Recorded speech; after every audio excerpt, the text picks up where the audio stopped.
บ่อยากเสือสายตาว่าภาพตรงหน้าสิเป็นความจริงก็คนที่เคยสัญญาคนบอกกันว่าบ่ตายสิบ่ทอดทิ้งกำลังกอดกันอิงติง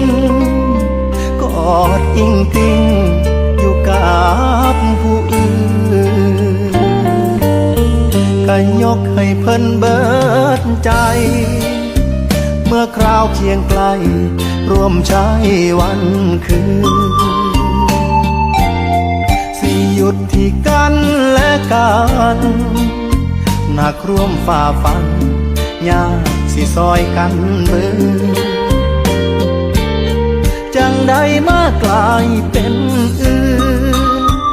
มาเฮ็ดกันได้แค่น้อใจคนแล้วคำว่าฮักกันมือนั้นมันเหี่ยทิ่มสายแล้วคนที่ว่าฮักหลายมือนี้หัวใจเอาไผมาปนแทบบ่มีแห้งหายใจลาลอยไปทั้งตัวตนกลั้นใจฟังเหตุผลของคนที่เศร้าฮักกัน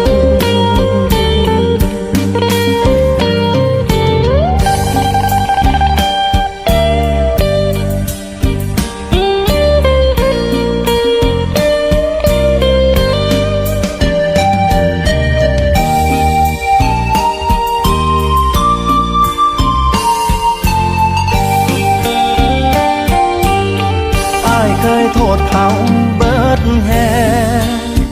ว่าเขามาแย่งว่าเขาเป็นมาแต่เมื่อได้เห็นตำตาจังได้หูว่าอ้ายโง่มาตั้งนานที่แท้ก็เป็นน้ำกันทิ่มกันง่ายแค่น้อใจคนแล้วคำที่ว่าฮักกันมือนั้นมันเหี่ยทิ่มสายแล้วคนที่ว่าฮักหลายมือนี้หัวใจเอาไผมาปนแทบบ่มีแห้งหายใจลาลอยไปทั้งตัวตน